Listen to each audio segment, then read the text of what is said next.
Salam sejahtera bagi para pendengar dan penonton Ngopas dimanapun Anda berada. Nama saya Pendeta Kian Holik dari Sydney, Australia. Selamat datang di channel podcast Ngopas, Ngobrol Pastor, di mana kita akan membicarakan secara santai topik-topik yang berhubungan dengan pelayanan dan kehidupan para pastor, para hamba-hamba Tuhan, maupun juga aktivis Kristiani, baik di gereja maupun di dalam organisasi Kristen.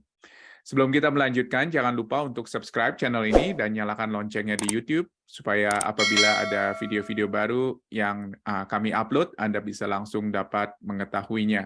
Dan jangan lewatkan kesempatan untuk bertanya kepada narasumber di fitur pertanyaan yang ada di bawah video Anda di YouTube ini. Jangan malu untuk bertanya, apakah itu pertanyaan yang timbul dari diskusi kita, maupun juga pertanyaan-pertanyaan lanjutan lainnya setelah Anda menyaksikan rekaman ini. Dan juga jangan lupakan untuk gunakan kolom komentar yang ada di bawah video Anda untuk mengusulkan topik-topik tertentu yang perlu digarap di Ngopas agar berguna bagi para hamba Tuhan dan rohaniwan lainnya. Ketika para hamba Tuhan sudah lulus sekolah teologi dan masuk ladang pelayanan, biasanya ilmu bahasa asli yang menjadi pelajaran utama di sekolah teologi selalu menjadi pajangan di lemari buku saja. Apalagi dengan tugas pelayanan yang menggunung, tidak ada waktu lagi untuk persiapan khotbah dengan membaca bahasa asli terlebih dahulu.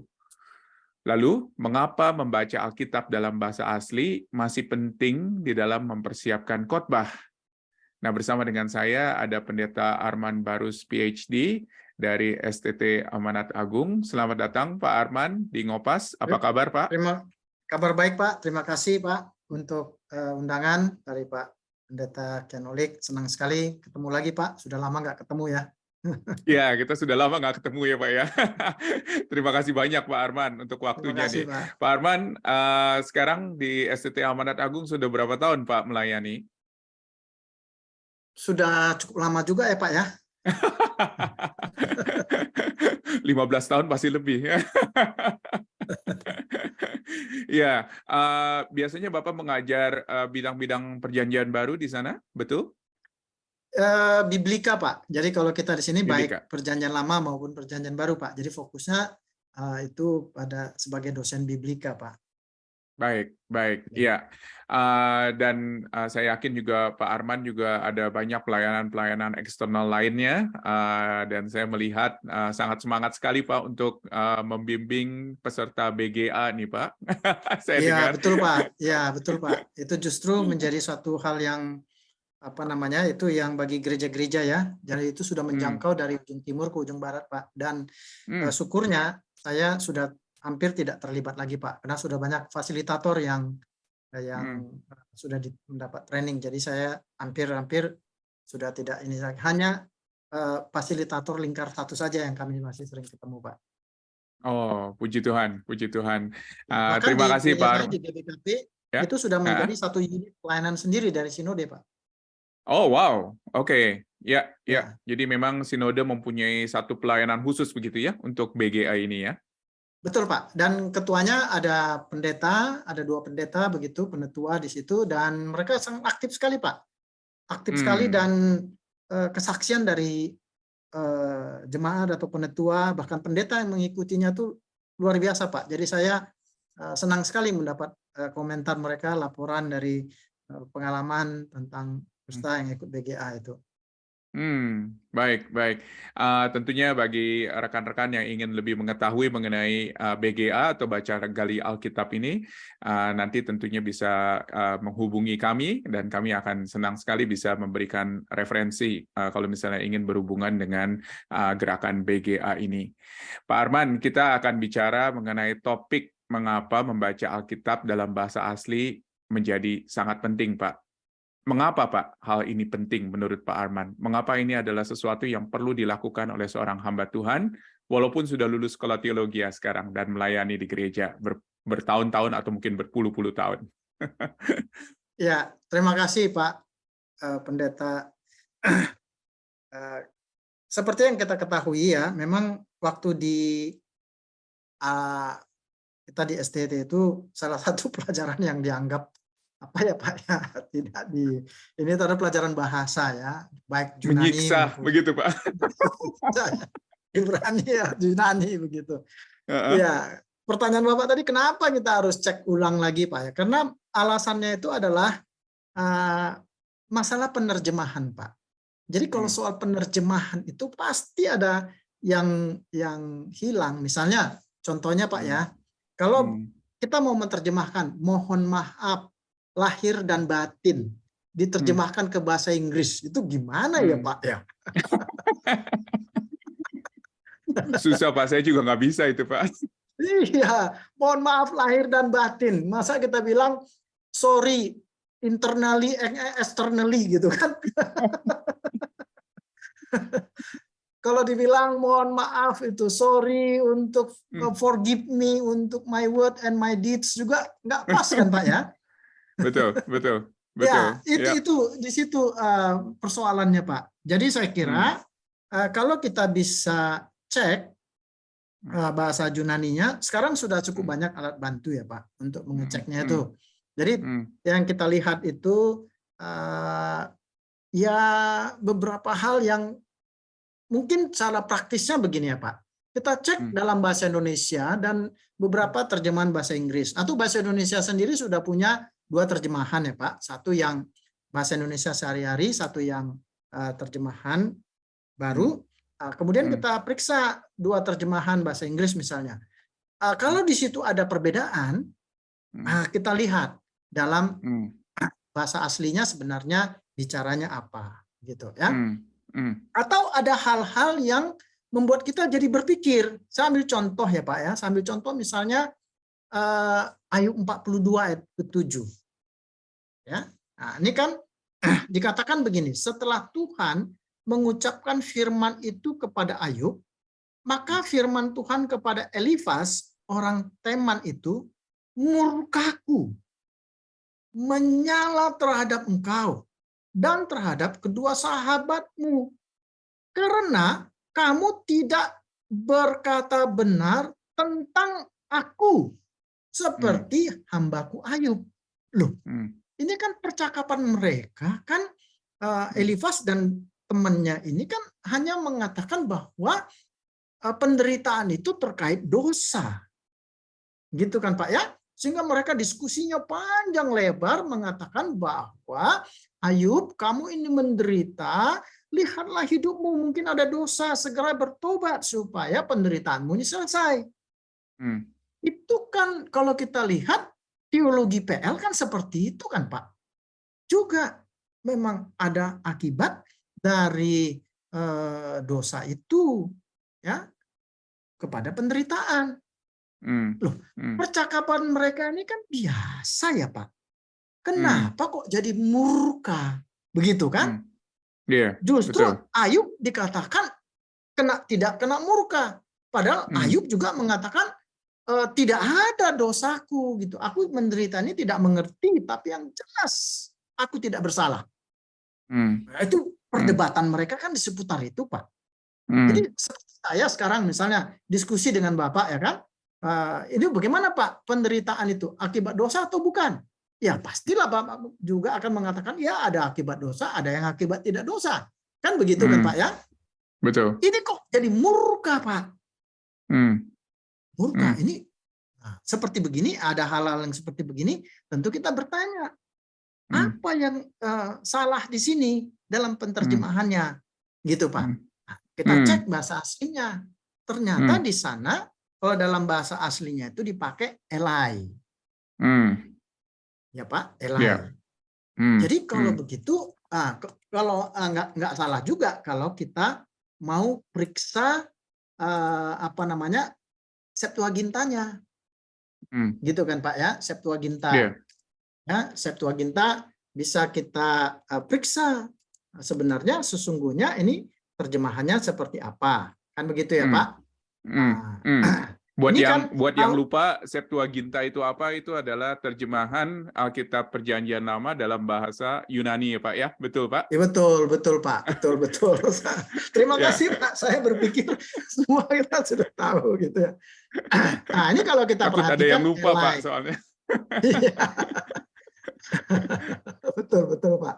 Nah ini kalau kita lihat di Septuaginta ya Pak, Septuaginta itu dia menerjemahkannya itu kan pakainya enopion, Pak. Ya. Dia pakai Ayub 42 di situ ya. Enopion. Di hadapan. Elai. Jadi sebenarnya itu bisa kita katakan begini, karena kamu tidak berkata benar di hadapan aku seperti hambaku Daud. Atau bisa juga kita katakan karena kamu tidak berkata benar kepada aku. Nah, begitu. Jadi kalau sudah begitu, kita jadi paham. Jadi mereka itu berbicara seolah-olah Tuhan itu tidak ada, begitu kan Pak? Tidak berbicara di hadapan Tuhan sebagaimana seharusnya. Nah, jadi kita lihat beda di situ. Daud, Ayub tetap merasa melihat bahwa Tuhan itu hadir di hadiratnya. Nah, kalau seperti ini kan kita sudah lebih mengerti kenapa Tuhan murka, gitu ya Pak. Jadi ada hal-hal yang kita lihat loh. Ini kok seperti ini, begitu ya? Nah, itu mendorong kita mencari, oh iya, kenapa nih bahasa aslinya? Itu alasan yang pertama ya Pak. Iya, baik. Alasan yang contoh yang lain ya, contoh yang lain bisa saya lihat itu dari Mika 7:15. Ya, Mika 7:15 gini ya Pak. Ini persoalannya memang persoalan beberapa terjemahan beda Pak. Ya, nah, kalau tadi alasan dari Ayub itu kan kita lihat isinya kok pembicaranya biasa kok jadi Tuhan murka begitu. Ini pasti terjemahannya ada yang miss gitu kan. Nah, kalau kita lihat beberapa terjemahan ya Pak, misalnya terjemahan yang bahasa TB ya Pak, terjemahan baru, itu kan dikatakan seperti pada waktu engkau keluar dari Mesir, perlihatkanlah kepada kami keajaiban-keajaiban. Nah, kalau terjemahan lama, bahasa Indonesia terjemahan lama ya Pak, dia bilangnya begini, seperti pada hari tak kala engkau keluar dari Mesir. Demikian pun aku akan memperlihatkan dia beberapa perkara ajaib. Jadi kalau kita lihat di sini, ini sudah langsung bahasa Indonesia sendiri sudah terjadi pergeseran yang hebat. Yang pertama merupakan permohonan perlihatkanlah. Yang kedua merupakan pernyataan dari Tuhan, aku akan memperlihatkan. Gitu. Kalau dalam bahasa Inggris kita cek saja terjemahan yang umum diterima NIV, ya, itu mengatakan I will show them my wonders. RSV, Revised Standard Version, I will show them marvelous things. Jadi bahasa Indonesia dengan beberapa terjemahan bahasa Inggris beda. Nah, ini sehingga kita mendorong lihat cek bahasa aslinya. Ini kenapa kok bahasa Inggris sama bahasa Indonesia itu beda ya? Gitu. Nah, itu mendorong kita karena ada perbedaan terjemahan. Beda tadi dengan Ayub, Pak. Ya, Ayub itu karena ada ini kok Tuhan murka ini ngomongnya baik-baik kok Tuhan murka. Begitu ya, Pak ya. Itu jadi kalau kita lihat di sini ternyata bahwa yang dimaksud ini bahwa aku akan memperlihatkan. Gitu. Kalau kita lihat nanti cek dalam terjemahannya. Memang di sini ada masalah tekstual juga, tapi kelihatan terjemahan I will show them, aku akan memperlihatkan, itu kelihatan lebih tepat begitu. Nah, kalau ini aku akan memperlihatkan kan sudah berbeda Pak, ya. Itu merupakan janji Tuhan bahwa Tuhan akan memperlihatkan gitu. Ini kenapa saya ungkap ini karena kemarin tuh khotbah di gereja Pak. Jadi di gereja saya itu minggu sending namanya, mulai dari itu gembalakanlah ya, ayat ke-14 sampai 20 ya. Kemudian cek loh, ini kok beda gitu ya. Nah, kemudian baru kita kadang-kadang aware juga, oh iya ini terjemahannya mungkin lebih cocok suatu janji dari Tuhan, aku akan memperlihatkan gitu ya. Nah, itu contoh yang kedua Pak. Jadi saya kira sudah ada dua alasan ya Pak. Dua alasan kenapa kita melihatnya gitu ya. Jadi alasan yang pertama tadi itu alasan memang dari segi isinya. Isinya kok kita lihat ini agak sedikit lain gitu ya. Alasan kedua ini adalah alasan kita lihat adanya perbedaan terjemahan. Ya, terjemahan bahasa Inggris dan bahasa Indonesia sendiri itu sangat berbeda. Ya. Itu Pak. Itu alasan yang kedua ya. Saya ambil dua contoh dari PL ya Pak. Dari PL sambil. Ada alasan yang lain Pak? Ya, ada alasan yang lain Pak. Ya kan? Ada dua lagi. Ini dari jadi saya mau katakan kepada Bapak itu ada 4 alasan ya Pak. 4 alasan. Baik. 2 dari PL, 2 dari PB. Gitu supaya ini Biblika, PL dan PB kan Pak ya. Betul Pak. Silakan Pak. Ya.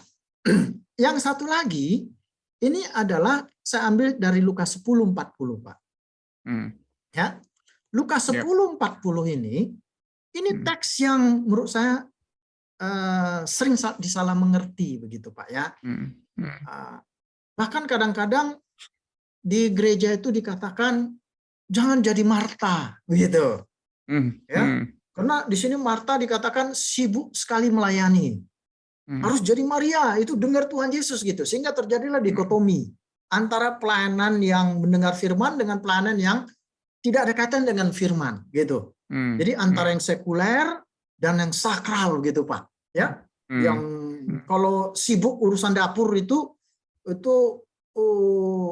tidak sakral gitu ya. Jadi dikotomi tajam sekali gitu. Sehingga kadang-kadang orang dinasihatkan di jemaat kita dinasihatkan, jangan jadi Marta dong. Jangan kamu jadi Marta gitu ya. Oh, jadi seolah-olah Marta ini aduh, kasihan ya Pak ya. Masalahnya di sini adalah Pak, masalahnya dipersilakan tanpa bisa membela Martanya ini Pak. Kasihan gitu ya. Itu aduh, kadang-kadang itu dibilang jangan jadi Marta begitu ya. Itu ya bagaimana ya Pak? Ya itu memang nggak bisa membela dianya juga ini Pak. Nggak bisa membela, betul Pak. Ya. Jadi kalau kita lihat sebenarnya terjemahannya di sini masalahnya itu kalau kita mau katakan ya Pak, misalnya kita lihat aja terjemahan bahasa Inggris, bahasa RSV dan NIV ya. Itu dikatakan Martha was distracted. Jadi kalau kita mau terjemahkan dialihkan. Ya kan Pak? Dialihkan. Ya, dialihkan dengan pelayanan, dialihkan. Nah, kalau terjemahannya dialihkan, betul itu masalah. Karena bukan kesibukannya itu, tapi perhatiannya kepada Yesus itu sekarang jadi beralih kepada soal makan. Jadi bukan masalahnya itu bukan sibuk sekali melayaninya itu Pak, tapi karena dialihkan, ya kan? Peries patu.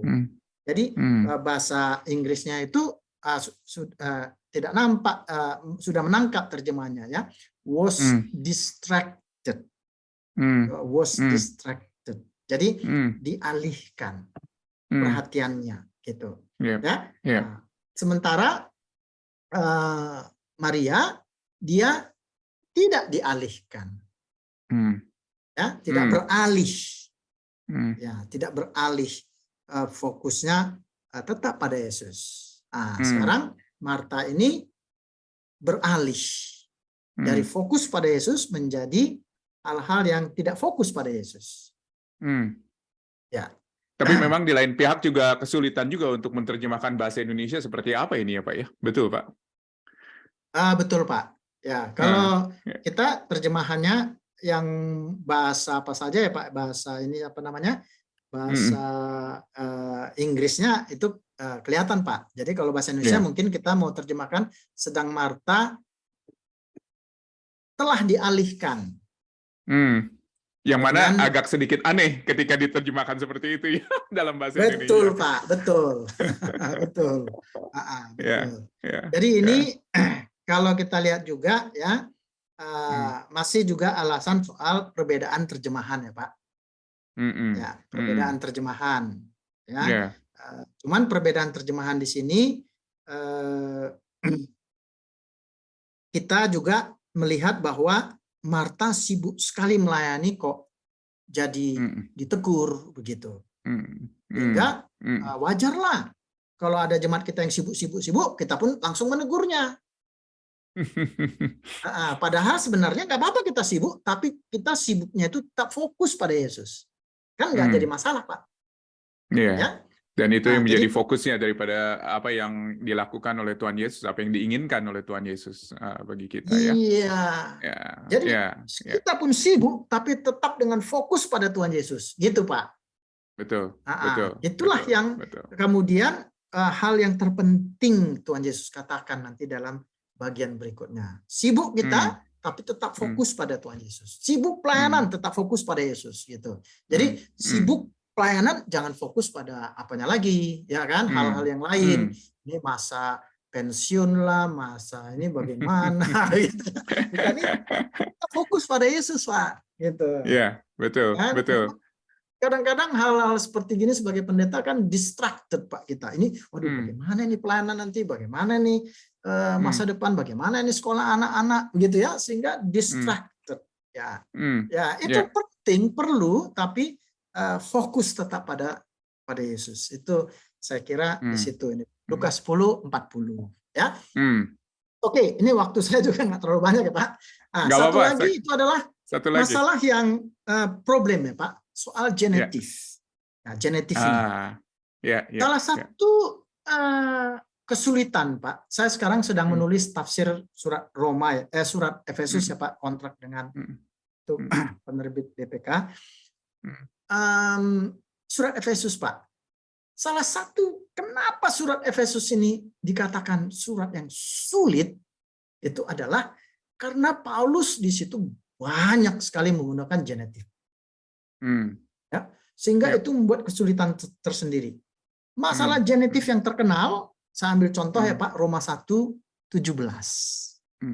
Ya, Roma 1:17. Di kayu sine theu, ya, theunya genetif. Nah, ini kalau kita lihat terjemahan, baik Alkitab Bahasa Indonesia, NIV, RSV, tiga-tiganya beda Pak. Ini yang bikin bingung nih Pak. Ya, itu genetif memang ya kalau kita lihat buku teksnya Yunani kan genetif ini bisa banyak pilihan kemungkinan ya Pak ya. Jadi secara linguistik sih sah sebenarnya. Nah, kalau LITB dia terjemahkannya itu kebenaran Allah Pak. Di kayu sini itu kebenaran Allah. Yang mana ini kelihatannya netral nih Pak terjemahannya Pak. Iya. Kebenaran Allah. Jadi bisa juga mungkin di artinya itu kebenaran milik Allah. Kali mungkin begitu ya Pak. Atau kebenaran itu menjadi sifat Allah gitu ya. Atau menjadi atribusi karakter Allah. Nah, kalau NIV dia terjemahkannya itu kebenaran dari Allah. Jadi genetifnya dia terjemahkan dari Allah. Jadi kebenaran dari Allah. Nah, itu tentu sudah beda dengan kebenaran Allah kan Pak ya. Nah, kalau RSV, Revised Standard Version, dia menerjemahkannya righteousness of God. Jadi beda lagi Pak, gitu ya. Yang mana yang benar ini kadang-kadang ya itu pilihan, ya tafsiran. Kalau saya boleh misalnya ditanya yang mana yang ini begitu ya, mungkin pedomannya dilihatlah kebanyakan tafsiran begitu ya Pak, umumnya penafsir melihat yang mana begitu ya. Atau bisa juga karena ini kan soal linguistik ya Pak, tidak ada yang salah atau yang benar kan, karena linguistiknya dari segi linguistik boleh begitu ya. Bisa juga kita memilih apa yang memang dibutuhkan oleh jemaat kita. Dengan terjemahannya itu atau mungkin juga sisi teologis kita ya Pak ya, boleh dibilang boleh begitu? Pak, Baik. Seperti Roma 1:17 ini kan perdebatannya sampai sekarang masih terus ya Pak. Iya betul. betul. Wah, Jadi terima kasih banyak nih Pak Arman. Ini ya, jadi ini contoh-contoh ini itu Pak, memberikan apa namanya, buku tafsir surat ya. Kolose yang saya buat terjemahan Arabia di dalamnya Pak. Oke, Jadi bisa oke. dicek di sana gitu untuk Heeh, lihat, dan juga heeh. buku tentang perumpamaan Yesus Pak, itu ada 2 yang Wow, bisa ya, saya gitu. lihat itu. Ya, Dan ya. ini sesuatu yang luar biasa dan kelihatannya Pak Arman meyakinkan nih kepada kita untuk kita walaupun sudah lulus dari sekolah teologi untuk kembali lagi membaca dalam membaca bahasa asli di dalam mempersiapkan khotbah-khotbah kita. Nah, Pak, kalau misalnya Ya ada Pak. langkah-langkah praktis ya yang Bapak bisa berikan kepada hamba-hamba Tuhan. Saya tahu hamba-hamba Tuhan sibuk sekali pelayanannya, bukan hanya harus pelayanan khotbah, tetapi juga ada pelayanan pastoral, dan seringkali Pak, waktu untuk melihat bahasa asli itu pada akhirnya sangat-sangat minim, begitu loh. Nah, kalau misalnya Pak Arman ada saran-saran, begitu ya, langkah-langkah praktis. Tadi saya sudah lihat teknik Pak Arman untuk pertama-tama membandingkan terlebih dahulu terjemahan Indonesia, terjemahan lama, terjemahan baru, kemudian bahasa Inggris, begitu ya. Kira-kira ada langkah-langkah praktis lainnya, Pak? Jadi itu yang Bapak biasa lakukan sebelum melihat bahasa asli, begitu? Iya, karena saya di Biblika ya Pak. Di Biblika Mm-mm. itu saya cenderung misalnya Ya. cek saja bahasa aslinya itu, kenapa ya kok begini gitu Pak. Jadi Ah, hanya keinginan tahuan saja. Sebenarnya mm, sih bilangnya apa ini, begitu aja Pak. Jadi mm, kalau Bapak mm, tanya langkah praktis, itu dimulai dari keinginan tahuan kita aja Pak. Jadi kalau kita merasa, oke, saya khotbah saya sudah aman, sudah baik ya, saya percaya kepada terjemahan, saya kira sah juga Pak. Karena mm, tentu penerjemah itu sudah bertanggung jawab ya atas mm, pilihan kata, pilihan terjemahan yang dia buat gitu. mm, Ya, jadi mm, kalau ada waktu boleh mm, dicek terjemahan yang lain. Untuk mengecek terjemahan kan sekarang itu tidak sulit ya Pak. Semua mm, terjemahan ada di online ya Pak ya. Jadi mm, terjemahan mm, beberapa apa itu langsung kelihatan kan Pak. mm, Jadi mm, saya kira bukan hal yang, kalau dulu kan kita mesti cari bukunya mana, ya, kitabnya mana begitu kan. Sekarang mm, semua ada di mm. layar, dalam satu layar sudah tampil gitu Pak. Jadi Iya, kalau iya. sudah tampil dalam satu layar, saya kira kita Ah, kita lihat. Biasanya website apa Pak yang Bapak biasa biasa kunjungi untuk melihat beberapa terjemahan atau mungkin di dalam interlinear kali ya, di dalam bahasa dari bahasa asli ke bahasa Inggris terjemahan hurufiah. Biasanya apa saja yang menjadi referensi Bapak? Website apa saja? Iya, itu kita lihat ya Pak. Kebetulan saya punya Hmm, program untuk hmm, bahasa aslinya begitu. Jadi hmm, saya kira bisa dilihat banyak lah Pak, gitu ya. hmm, Informasi hmm, seperti itu ya. hmm. Eh, saya nggak mau sebut merek ya Pak. Nggak, sebetulnya nggak apa-apa Pak, tapi nggak apa-apa kalau misal memangnya Bapak nggak mau sebut merek, tetapi ada banyak contoh ya tentunya ya yang biasa dipakai, dan saya rasa hamba-hamba Tuhan harus bisa menggunakan tools tersebut ya Pak ya, betul Pak, untuk Saya bisa membantu kira mereka. saya kira pasti Pak, karena Hmm, tulis ini kan sudah beredar luas ya Pak, banyak ya, begitu, di website ya, juga banyak, hmm, kemudian podcast juga sudah banyak ya Pak.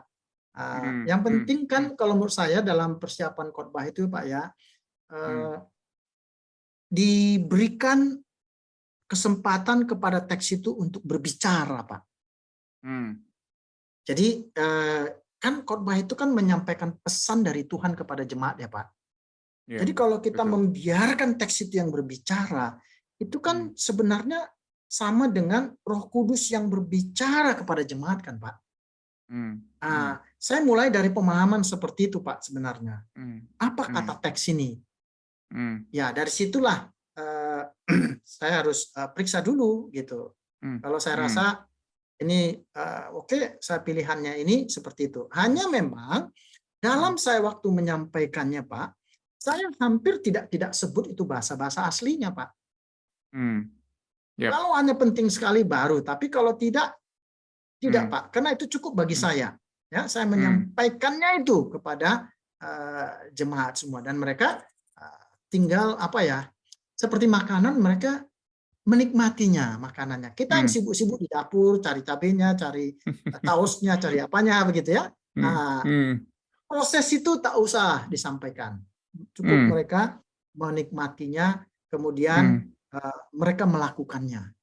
Jadi ada proyek konkret yang harus dilakukan, Pak. Ya, sehingga mereka pulang dengan satu proyek. Ini yang akan saya lakukan. Betul, tapi memang tadi yang seperti Bapak katakan ya, keingintahuan daripada para pendeta, para hamba-hamba Tuhan itu penting sekali terhadap teks. Jadi bukan hanya sekedar membaca teks, tetapi kepingin tahu, bertanya begitu ya kepada teks, dan juga melihat perbandingan-perbandingan. Saya rasa itu adalah tips yang sangat praktis dan sangat berharga sekali untuk para hamba-hamba Tuhan. Pak Arman, kalau misalnya ada pesan-pesan tertentu nih Pak, yang bisa disampaikan kepada para hamba-hamba Tuhan yang menyaksikan, khususnya di dalam persiapan khotbah atau juga membaca bahasa asli ketika sudah sekarang ada di dalam pelayanan, selain kepingintahuan itu, apalagi Pak yang bisa diberikan Pak kepada hamba Tuhan untuk bisa mendalami dan bisa betul-betul menyelami dan membiarkan teks itu seperti yang Bapak katakan berbicara kepada kita. Iya, khotbah yang baik itu Pak adalah khotbah yang terlebih dahulu berbicara kepada kita. Tuhan terlebih dahulu berbicara kepada kita, Pak. Jadi kalau teks itu sudah berbicara kepada kita, pastilah teks itu juga akan berbicara kepada jemaat.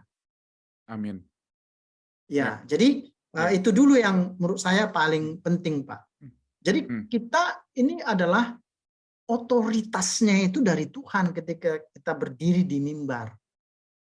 Ya, sehingga kita tidak perlu takut gitu untuk menyampaikannya kalau kita tahu bahwa memang ini pesan Tuhan kepadaku dan Tuhan sudah berbicara melalui teks ini kepadaku, sampaikan.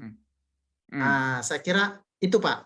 Dan kemudian kan kadang-kadang mungkin nggak sempat ya Pak, karena jadwal pelayanan itu 1 minggu padat sekali ya. Tapi usahakanlah kalau menurut saya Pak ya, untuk khotbah minggu, teksnya itu kalau saya tulis Pak lengkap Pak. Saya tulis lengkap. Nah, kemudian teks yang ditulis lengkap itu Pak, kalau saya boleh pakai istilah ya, direndamlah dalam doa Pak, teks itu. Gitu, kayak kita pakaiannya direndam dulu 1 malam gitu di sana. Gitu. Betul. Minggu dulu gitu. Kalau yang lain ya mungkin kita persiapannya nggak terlalu bisa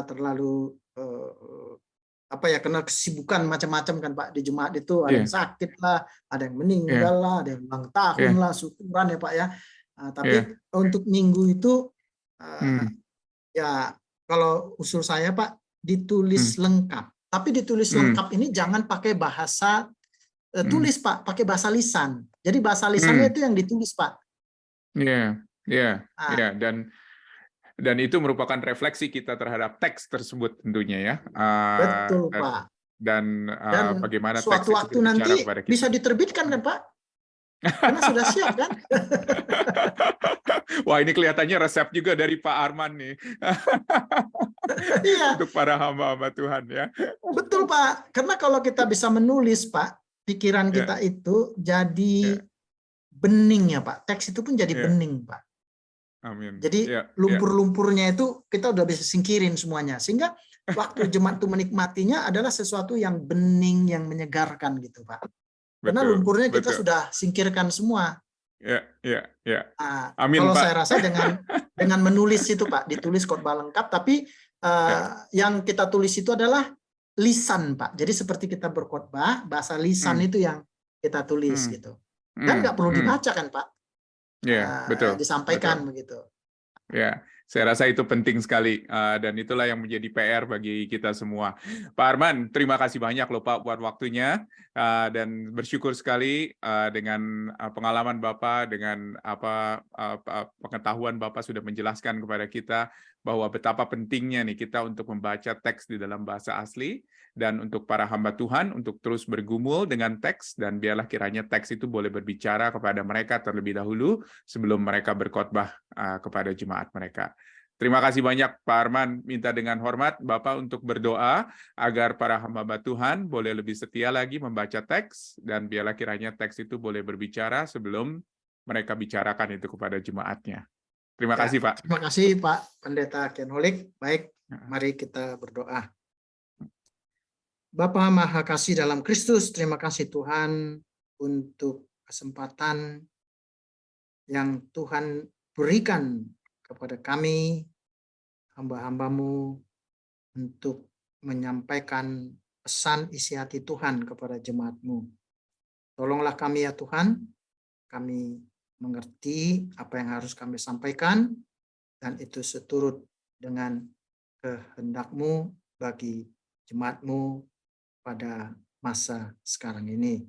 Terima kasih ya Bapak, dalam nama Tuhan Yesus kami berdoa. Amin. Amin.